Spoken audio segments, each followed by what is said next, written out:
নির্বাচন চলাকালীন যেখানে যে উনি সাবেক শিক্ষার্থীরা যেখানে অবস্থান করতে পারবেন না, সেখানে কেন্দ্রীয় একজন নেতৃবৃন্দ অবস্থান করছেন।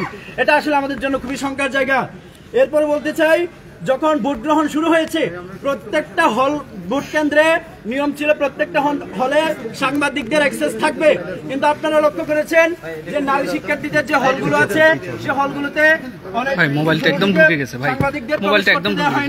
এবং অনেকে বলা হয়েছিল আপনারা 5 সেকেন্ডে ভিডিও সংগ্রহ করে চলে যাবেন। 5 সেকেন্ড আসলে কিছুই করা যায় না। তো এই বিষয়গুলো লক্ষ্য করা গেছে। এরপরে হচ্ছে ব্যালট পেপারের কথা যদি বলি, আমরা বলেছিলাম যে আমরা প্রথমে যখন ব্যালট পেপার ছাপানো হয়েছে, আমরা তখন থেকে জানতে পেরেছিলাম ব্যালট পেপার অতিরিক্ত 10% অতিরিক্ত ব্যালট পেপার ছাপানো হয়েছে। এ বিষয়ে আমরা নির্বাচন কমিশনের সাথে কথা বলেছি, তারা স্বীকার করছেন 10% ব্যালট পেপার অতিরিক্ত ছাপানো হয়েছে।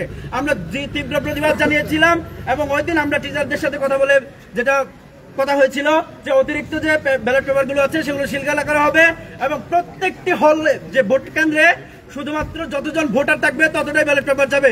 কিন্তু আপনারা আজকে কথা যদি বলি, শহীদ সালাম বরকত হলে টোটাল ভোটার সংখ্যা 299 জন, কিন্তু এখানে ব্যালট পেপার পাওয়া গেছে 400, এখানে 101টি অতিরিক্ত ব্যালট পেপার পাওয়া গেছে। তারপরে মীর মোশাররফ হোসেন হলেও অতিরিক্ত ব্যালট পেপার পাওয়া গেছে, এরপরে রোকেয়া হলেও অতিরিক্ত ব্যালট পেপার পাওয়া গেছে। এইভাবে আমরা অবশ্য পেয়েছি, আরো অনেকগুলো হলে অতিরিক্ত ব্যালট পেপার পাওয়া গেছে। এই বিষয়টা বিশ্ববিদ্যালয়ের যে সংশ্লিষ্ট হলগুলো আছে আমরা জিজ্ঞেস করেছিলাম অতিরিক্ত ব্যালট পেপার কেন, তখন তারা বলল যে আসলে বিষয়টা আমরা কোনো কিছু জানি না।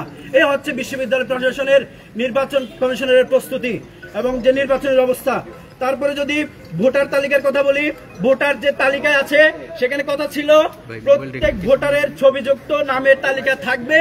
সেখানে আমরা যে আমাদের যে আইডি কার্ড গুলো আছে সেগুলো শো করে আইডি ম্যাচ করে দেন হচ্ছে ভোট দিতে পারবে।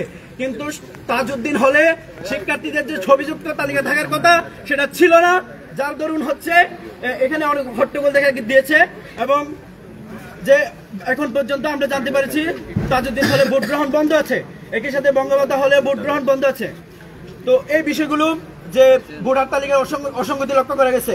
প্রশাসনের ক্ষেত্রে যে জায়গাগুলো আমার ভাই উল্লেখ করেছিলেন যে ওনাদের সার্বিক অব্যবস্থাপনা রয়েছে, ওনাদের যে ত্রুটি রয়েছে এবং 2টা কেন্দ্র রয়েছে যেখানে আসলে 2 ঘন্টা পরে আসলে 1 ঘন্টা পরে নির্বাচন কার্যক্রম শুরু হয়েছে। 3 কেন্দ্রে সাময়িক সময় স্থগিত ছিল এবং পোলিং এজেন্ট নিয়ে চরম অব্যবস্থাপনা ছিল। বহিরাগতদেরকে তারা আটকাতে পারেনি। বহিরাগত যে আনাগোনা এবং ছাত্রদলের সাবেক প্রাক্তন শিক্ষার্থীরা যাদেরকে তাদের উপর মনে হয় জুজুর ভয় রয়েছে, সেই জুজুর ভয় তাদেরকে আসলে দূর করতে পারেনি এবং তাদের হল সংসদে যে পেপার ভুল ছিল, তাজউদ্দিন হল সংসদে যে পেপার ভুল ছিল, সেই ব্যালট পেপারে ছবি না যুক্ত হওয়া, সেই জায়গাটাও তাদের ত্রুটি রেখেছে। যদিও দেখা গিয়েছে সে জায়গায় আবার অনলাইনে বিভিন্ন ছাত্রদলের সাবেকরা মত তৈরি করছে, সেখানে তৈরি করছে ছাত্র শিবির নাকি ভোট চুরি করছে, ছাত্রী সংস্থা নাকি এখানে করছে। আমরা ওভারঅলি যা দেখতে পাচ্ছি সেটা আমাদের জন্য খুবই উদ্বিগ্নের ব্যাপার যে একটি সুস্থ রাজনৈতিক পরিবেশ যেখানে আমরা সবাই চাচ্ছি একটি সুন্দর নির্বাচনী পরিবেশ তৈরি হোক, সে জায়গায় শিক্ষার্থীদের কাছে স্পষ্ট এটা কারা এই নির্বাচনকে তাদের নিজেদের দুর্বলতা হিসেবে তারা প্রেজেন্ট করছে, কারা এই নির্বাচনকে বিভিন্ন ফ্রেমিংয়ে শিবিরের উপর দায় চাপিয়ে সেই জায়গাটাকে প্রশ্নবিদ্ধ করার চেষ্টা করছেন।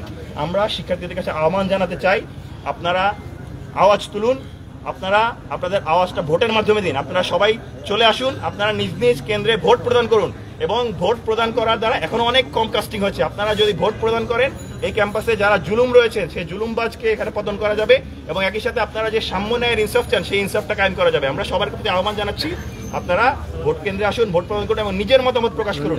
আপনারা যদি ছাত্র দলকে ভোট দিতে চান তাকেও ভোট দিন, ছাত্র শিবির সমর্থিত প্যানেলকে যদি ভোট দিতে চান, সমন্বিত শিক্ষার্থীদেরকে ভোট দিতে চান তাকেও ভোট দিন, শিক্ষার্থী ঐক্য ফোরামকে ভোট দিতে চান তাকেও ভোট দিন। কিন্তু আপনারা ভোট দিতে আসুন এবং আপনাদের গণতান্ত্রিক মতের প্রতিফলন করুন। আমরা নির্বাচনী কমিশনের প্রতি আহ্বান জানাচ্ছি, সুষ্ঠু একটি পরিবেশ বজায় রেখে আজকে যেন সুন্দরভাবে নির্বাচন প্রক্রিয়া শেষ হয়, ভোট গ্রহণ শেষ হয় এবং সুন্দর একটি নির্বাচন আমরা উপহার পাই। কোনোভাবেই যেন কোনো প্রকার বানচাল ষড়যন্ত্র তাদেরকে টলাতে না পারে, আমাদের শিক্ষার্থীদের অধিকার আঘাত হানতে না পারে। সবাইকে অসংখ্য ধন্যবাদ।